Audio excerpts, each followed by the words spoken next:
¿no? Vamos a dar inicio y continuar con lo que es el sistema nervioso central en cuanto a infecciones del mismo. Principalmente la infección puede dañar el sistema nervioso central directamente por una lesión de las neuronas o de la glía. Puede ser debido a microorganismos infecciosos o indirectamente mediante toxinas microbianas. Vamos a ver más adelante los medios de infección, ¿no? Por los defectos destructivos de una respuesta inmunitaria o por mecanismos inmunitarios. Como pueden apreciar en la imagen izquierda, se puede apreciar la meninge normal y la meningitis ya inflamada. Eso se ve normalmente. ¿Cómo lo vamos a apreciar? Mediante 4 vías de infección. La más frecuente, la diseminación hematógena, es debido a microorganismos infecciosos que llegan habitualmente a la circulación arterial. Posteriormente, una implantación directa, por ejemplo, traumatismos encefalocraneanos, un mielo meningocele, como hemos visto en la anterior clase, que facilita la entrada de los microorganismos, ¿no? Ya que hay una pérdida de la unión de las porciones óseas y hay una protrucción de lo que es la médula. Entonces, por eso va a haber una infección, una extensión local de estructuras adyacentes infectadas, como son los senos paranasales, los dientes, el cráneo, las vértebras, ¿no? Y los virus pueden transportarse mediante el sistema nervioso central periférico, como sucede con el virus de la rabia y del herpes zóster. Aquí tenemos un cuadro simplificando lo que es todas las infecciones, siendo estas bacterianas, por hongos y víricas, ¿no? Vamos a hablar de las bacterianas, de la meningitis, específicamente van a ser esta aguda o crónica, ¿no? En cuanto a la aguda, hay un predominio de la Escherichia coli, de los estreptococos del grupo beta, la Neisseria también y los Streptococcus pneumoniae, principalmente. En cuanto a la crónica, va a ser el Mycobacterium tuberculosis. En cuanto a las infecciones localizadas, se divide entre abscesos, empinema, después los microorganismos principalmente predominantes van a ser los estreptococos, los estafilococos y en cuanto al epinema, va a ser polimicrobiana. En cuanto a los hongos, van a ser principalmente el Treponema pallium, principalmente. Y de las víricas se divide también en agudas, crónicas, principalmente el enterovirus. Y después de los síndromes encefálicos, que sería del herpes simple 1, 2, citomegalovirus, entre otros, ¿ok? Vamos a hablar del principal, el primero, de la meningitis aguda. Es un proceso inflamatorio de la leptomeninges del líquido y del líquido cefalorraquídeo en el interior del espacio subaracnoideo, causado habitualmente por una infección. Principalmente van a ser piógena aguda, aséptica. Aséptica es cuando el cultivo sale negativo. Entonces asocia más que todo a que sea vírica. Y la crónica, el ejemplo más característico va a ser la tuberculosa. En cuanto a la primera, la meningitis piógena bacteriana aguda, principalmente, como hemos mencionado, la Escherichia coli, Streptococcus de grupo beta en los recién nacidos. Y dependiendo, en los ancianos va a ser el Streptococcus pneumoniae y la listeria. Y en los jóvenes, adultos jóvenes, va a ser la Neisseria meningitidis. Como pueden apreciar en la imagen izquierda, hay una capa gruesa, un exudado blanquecino que está de manera sectorial, ¿no? De manera focal. Y se ve un engrosamiento de las leptomeninges. Entonces, así se ve en cuanto a la macroscopía.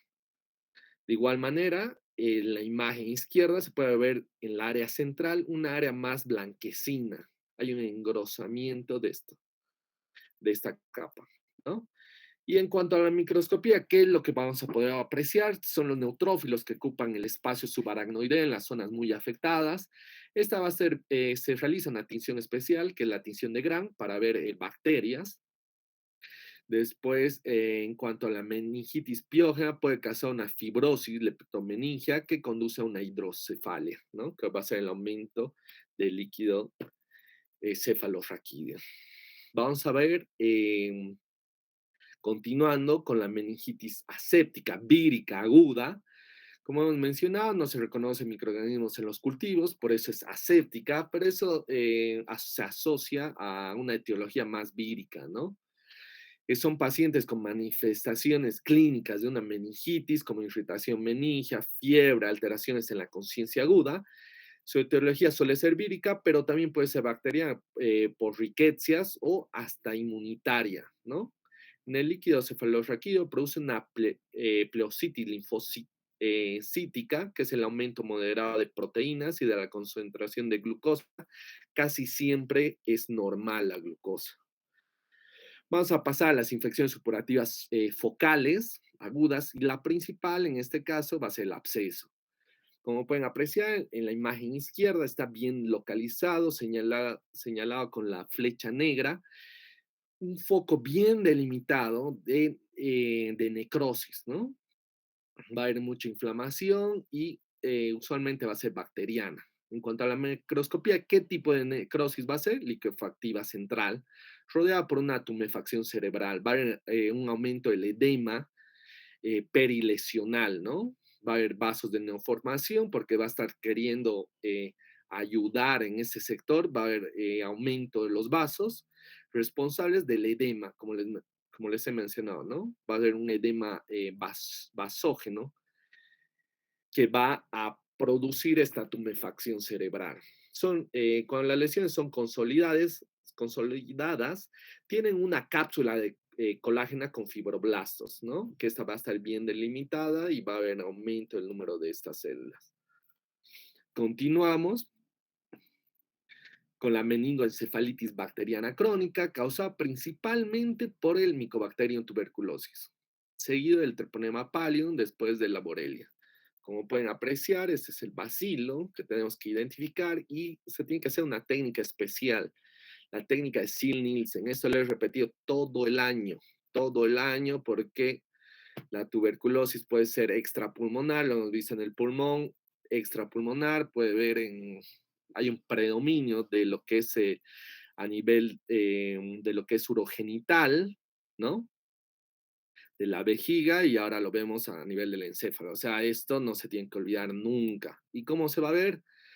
En cuanto a la microscopía, es un denso infiltrado inflamatorio constituido por linfocitos, polimorfonucleares y como se ve en la imagen izquierda, estas células gigantes multinucleadas, ¿de qué tipo?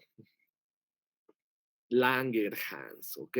Porque pueden ser multinucleadas de tipo cuerpo extraño, pero al ser tuberculosis, como pueden apreciar, va a estar en herradura la disposición de lo que es los núcleos, van a estar formando una C. Esta es una, esta es otra, y así se ve. Y ese es el granuloma, un granuloma bien delimitado con necrosis. Esta porción tiene un poco de necrosis, por eso se ve la diferencia de la tonalidad a nivel de la porción central. ¿Okay? Lo principal son células gigantes multinucleares de tipo Langerhans. Podemos acotar que puede formar parte de una enfermedad activa en otra región corporal y puede ser aislada en los pulmones principalmente, ¿no? Y dependiendo también en nuestra zona, o sea, porque es una zona endémica, ya estaríamos hablando de que ya es pulmonar, ¿no? Puede afectar las meninges o el cerebro. Continuamos con la vírica. Meningoencefalitis vírica es una infección del encéfalo y meningia, por eso es una meningoencefalitis, pero puede ser de la médula espinal, por eso es una encefalomielitis vírica y medida por esos dos tipos de virus, el herpes simple tipo 1 y el 2. El 1 va a ser va a haber un predominio de los niños y adultos jóvenes. Solo el 10% de las personas afectadas tienen antecedentes de infección herpética. En cuanto a la clínica, va a haber alteraciones del estado del ánimo, de la memoria y de la conducta. Va a haber una debilidad, obnulación, ataxia, convulsiones, y esto se va a darse entre 4 a 6 semanas. ¿No? En cuanto a la macroscopía, como pueden apreciar en la imagen izquierda, va a haber unas regiones inferiores y mediales de los lóbulos temporales y, como pueden apreciar, ¿no? hay un cambio en la coloración, ¿no? Por una afección más vírica. Las circunvoluciones en la porción central van a estar orbitadas, dilatadas, ¿no? Y de los lóbulos frontales. Va a estar dilatada, es una infección necrosante y a menudo es hemorrágica, por eso es la coloración. Es más que toda necrosis. En este tipo de casos no se ve mucha hemorragia, pero ese es porque ya está fijado, ¿no? Es debido a eso. En cuanto a la microscopía, como se ve, es un denso infiltrado inflamatorio constituido por linfocitos, polimorfonucleares, neutrófilos y de disposición perivascular. Como pueden apreciar, este es un vaso y hay un predominio de esta localización, ¿no? Entonces, por eso es perivascular y puede haber inclusiones nucleares de tipo A, que es de Cowdry, en las neuronas y en la glía, que serían estas, ¿no? Todo lo que marca positivo. Esto es normal, ¿ven? La neurona, la que estoy señalando con la flecha, y esa va a ser una inclusión nuclear, la que está al lado. Ya. A diferencia de lo que vemos en el virus del herpes simple de tipo 2. En los adultos causa meningitis, el 30% de los hijos recién nacidos es por parto vaginal, entonces se produce la transmisión de lo que es el virus del herpes simple de tipo 2 debido a la localización, ¿no? Al ser vaginal, entonces hay una conexión directa, contacto directo con lo que es el recién nacido, ¿no? Las personas con infección por el VIH activa y del virus herpes simple tipo 2 puede causar una encefalitis necrosante y una hemorragia aguda. Ahora vamos a hablar de la última, de la fúngica, ¿no? Que afecta principalmente a las personas inmunodeprimidas y el primordial, la principal, va a ser el Candida albicans, seguido del Aspergillus fumigatus y el Cryptococcus neoformans. Principalmente va a ser una diseminación hematógena, va a haber una propagación directa como es la mucormicosis en personas con diabetes de tipo 2, ¿no?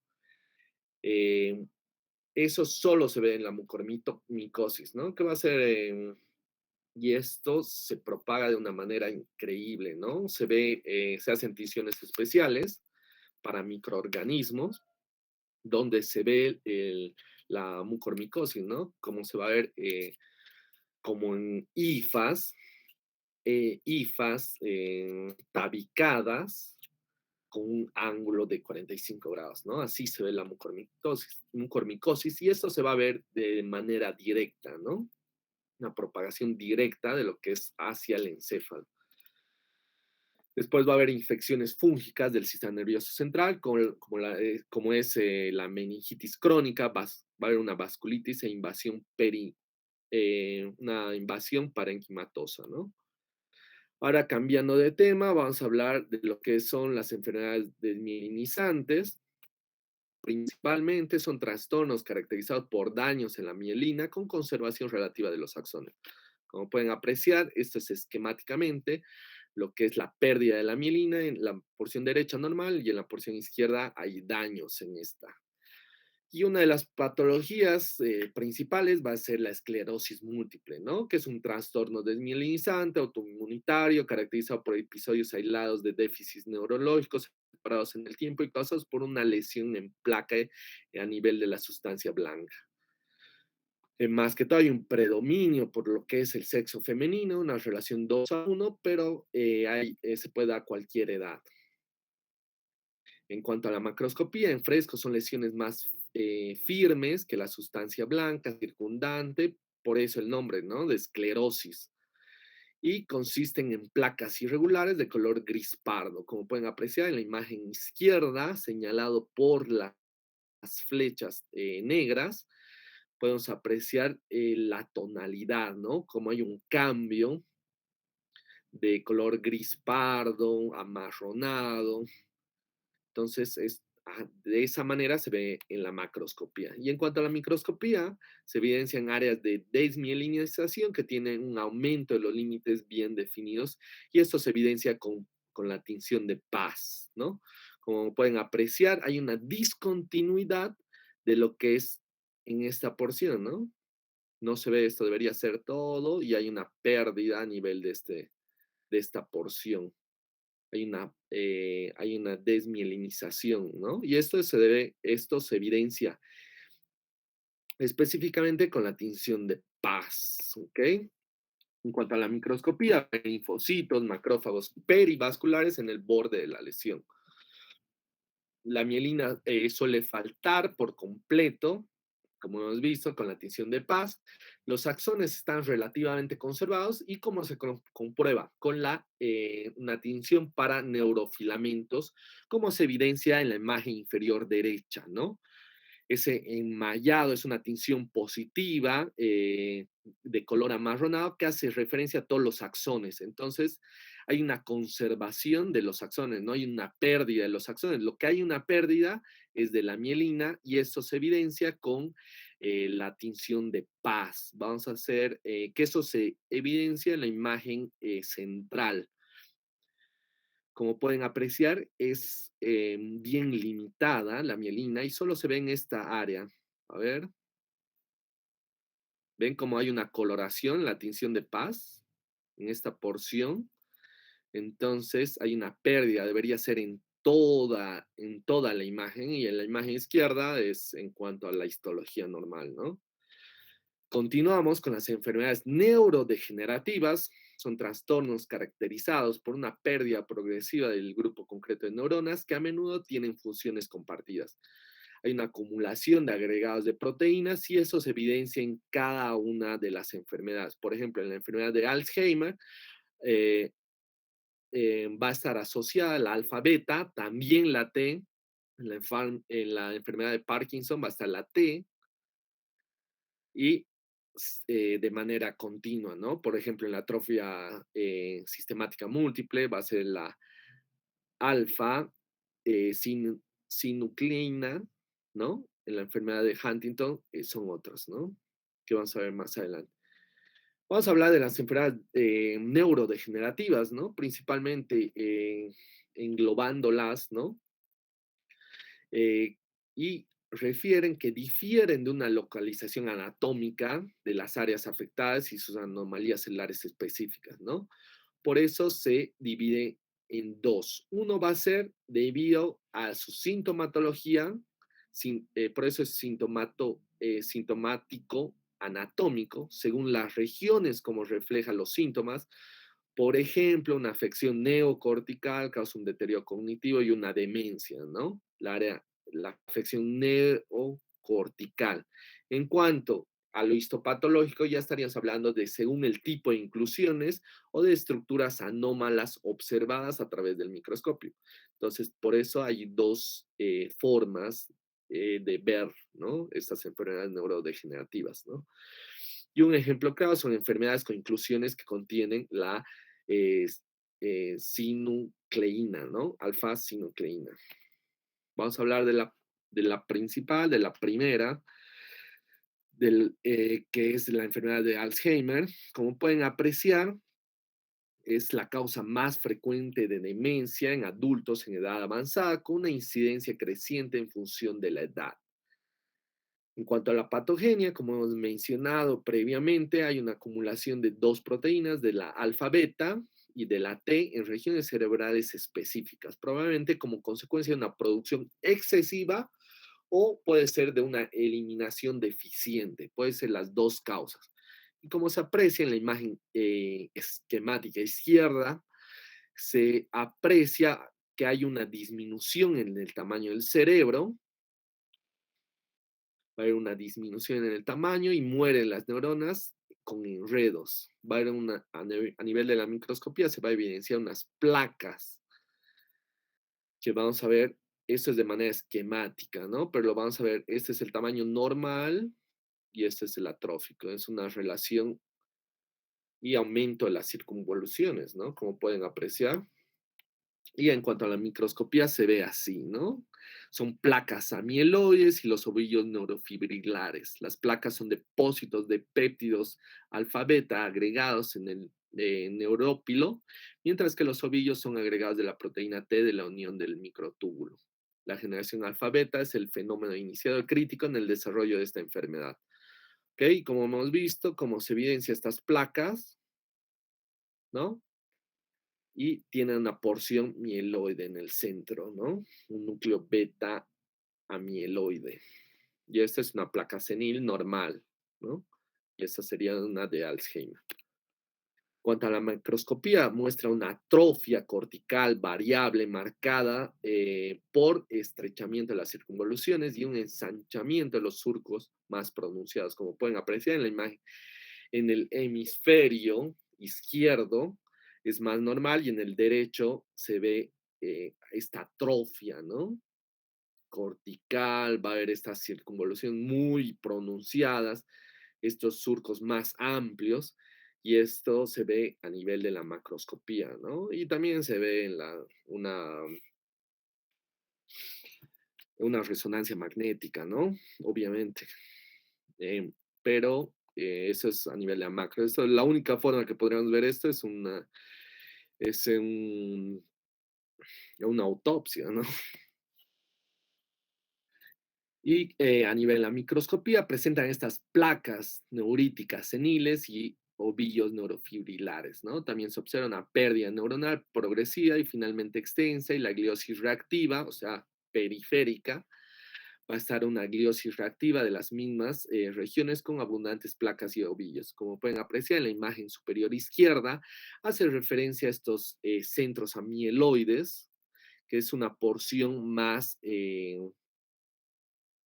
miren, más rosada, ¿no? Por así decirlo. Esta sería otra.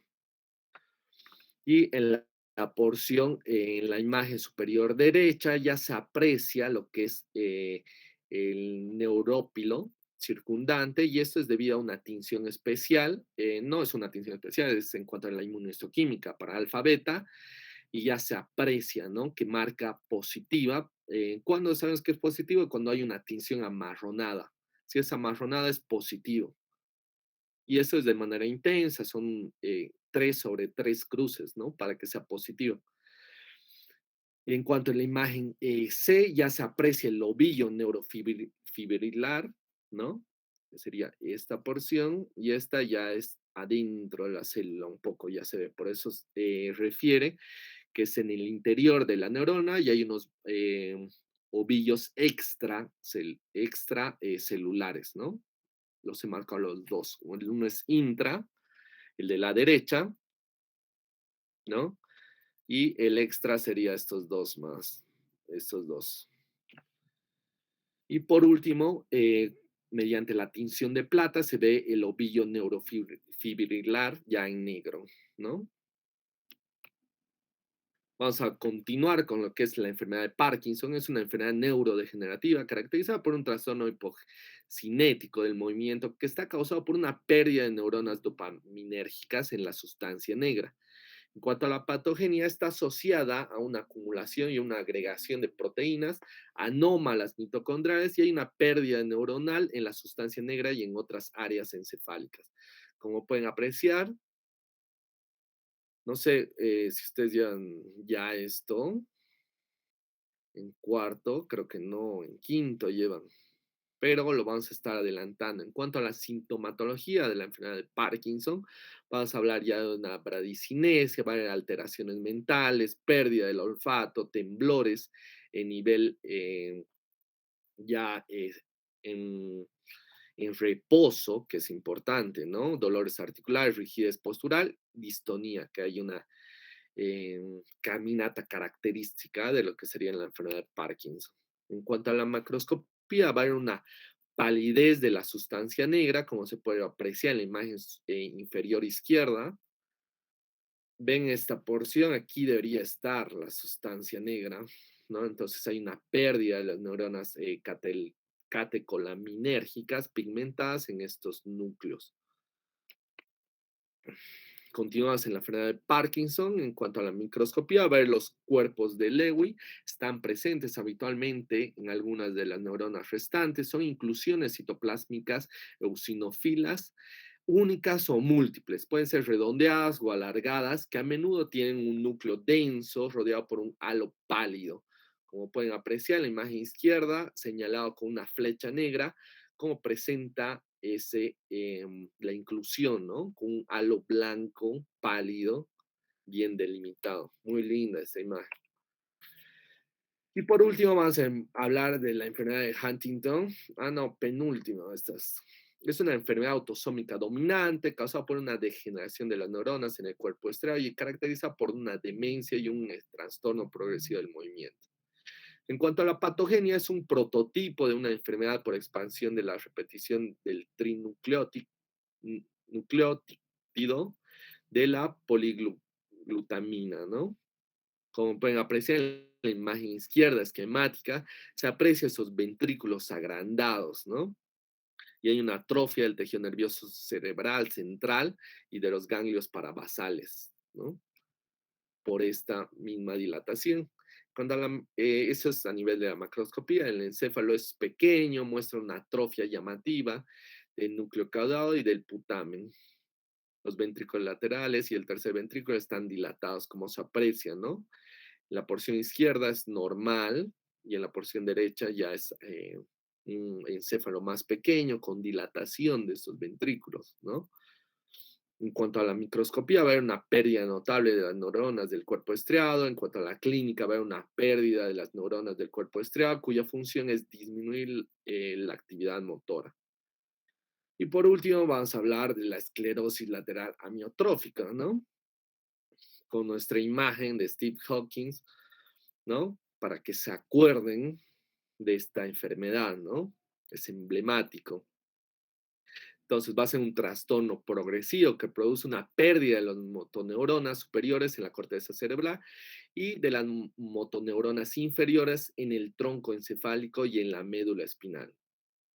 Tiene dos afecciones, superiores e inferiores.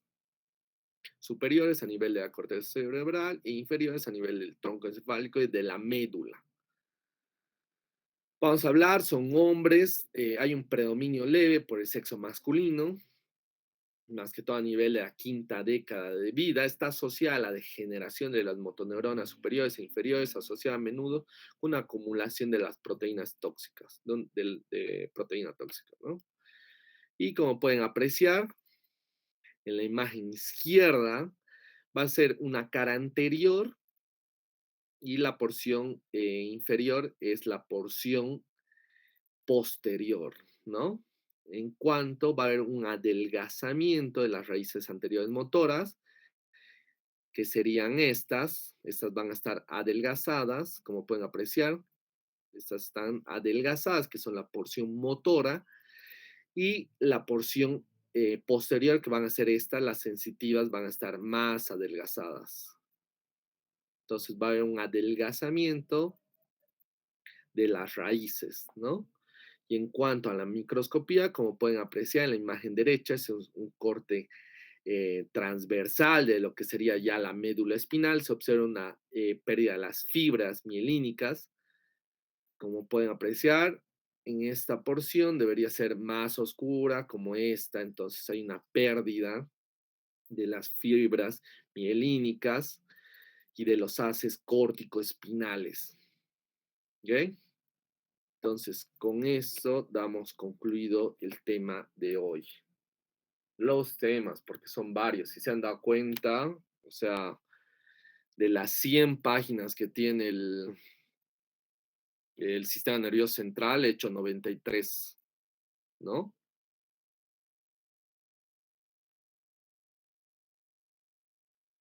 A ver, ok, ¿tiene alguna duda, pregunta con respecto al tema?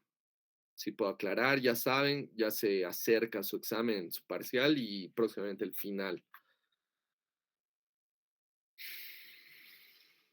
¿Tiene alguna duda, pregunta? Si no, damos finalizado la teórica de hoy.